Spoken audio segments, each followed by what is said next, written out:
So for someone like me who doesn't feel like that's worth anything anymore, and I know there's a lot of other Aussies out there that feel the same way, that vote doesn't count for anything because the financial sector, the mining sector, all these corporate interests, the mass media are so powerful. They're the ones calling the shots. What's the point? What's the point of, and this is my question to you, as someone, Joel, who's involved in local politics, state politics, someone who's on the ground covering protests, brushing shoulders with political elites and so on and so forth, having those conversations, having those meetings, being involved in that stuff. How do you get somebody like me who is so disillusioned by the corruption, by the powerful lobbies in Canberra, how do you get someone like me to re-engage with Australian politics? Look, it's not easy. It's not easy. Like, you look at it and you're like, oh my gosh, look at the size of this problem. Yeah. And I mentioned it before because, by the way, guys, this isn't our first iteration of filming this segment, which is why we're a little bit on the sweaty side. But no, there are two types of people. There's the people that look at it and they're like, oh my gosh, this is such a massive problem. Who has their wheels on the Australian political system? Well, it's not the people you'd hope. Mm-hmm. It's not you. It's not the mums and dads. It's all these random sort of government officials, these nameless, faceless people, these bureaucrats that are making these laws on a state and a federal level. Mm-hmm. And what they're doing is they're taking advantage of the fact that average Aussies haven't been engaging in their democracy. When Jordan Peterson was out here in February 2019, he gave me a rule from his new book. Mm-hmm. So he gave me it ahead of time. He said, where responsibility has been abdicated, opportunity lurks. And I took a lesson from that. Yes, where responsibility has been abdicated, opportunity lurks. And if you don't seize that opportunity, the worst kinds of people will, whether it's corrupt, whether it's criminals. It's a vacuum. Yeah. It's a vacuum. It'll get filled. Yeah. And as I said before, nature abhors a vacuum. And so when it comes to this particular situation in Australia, average Aussies have abdicated the responsibility to understand what's going on in their democracy. Yes. There was a time when we could have solved these problems with emails to our MPs. Yeah. There was a time. Or letters, yeah. But now this festering wound has grown so bad. Yes. We're in a situation where we need to act. The last thing we have left is our vote. Yes. It's that bad. Yep. Australians, they don't know how the preference system works. They don't know how their vote flows. They have no idea whether they should join a political party, and if so, the amount of people that tell me, I want to join the Greens because I think they're a great party. Yeah. And then I tell them, you do realize they want to force you to be jabbed, or you do realize that they want to abolish capitalism and get rid of fossil fuels so that your fuel goes, so that your grandmother can't turn on the heater in your house. They don't understand basic economics. They have no idea. And this is the problem. I don't blame average Aussies. I don't blame them. Yes. The amount of, once upon a time, you could have a single income earner, typically the man in the past, and you could gone. Have 13 kids or something, and this is the thing. And I say that because my mum was one of 13, and they all worked very hard to keep the household going, all the kids as well. But the point is, what's happened more recently is inflation and the cost of living, and also the long march to the institutions. Yes. It's meant that you don't have time for this. You don't have time to actually research all the candidates in your area, or to research the million ways your government is screwing you over. So we were talking about this before. Why don't you explain how the membership with political parties works in Australia and relative to the voting population? Sure. So people have abdicated their responsibility to the point that they're not even joining political parties anymore. Mm-hmm. In New South Wales, for example, population of 8 million, 5.4 million of them are eligible voters, but only 5.3 million of them vote.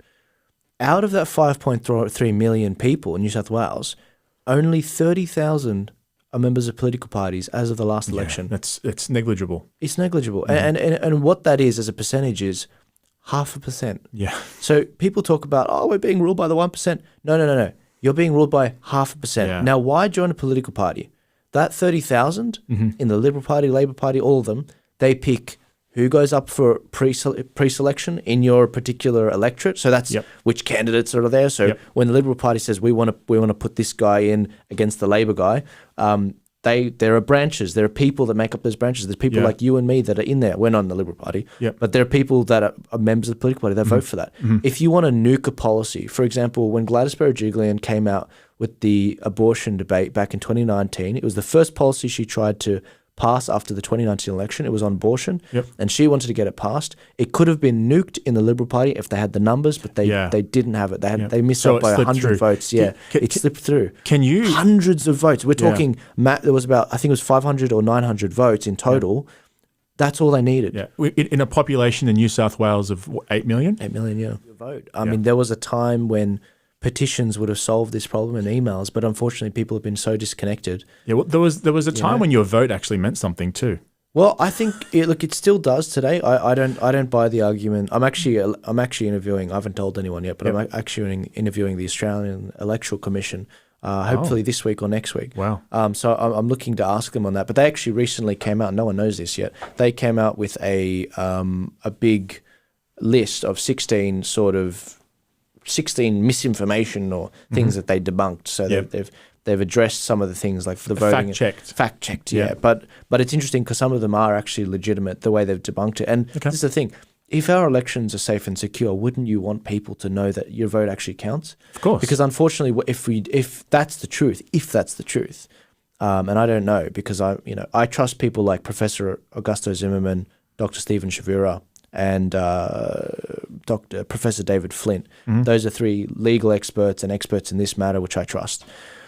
With the election stuff, if people think their vote doesn't count, but it actually does count, then we're the biggest That's losers. a disaster. And an example of that is California. There were 500,000 Republicans that are registered there. Yes. They needed a little under 500,000 votes to recall their governor. They only got 300,000. Right. Why? Because after the 2020 election, people thought that their vote didn't count anymore. Right. Yeah, guys. So look, you can tune into my stuff if you search Joel Jammal anywhere.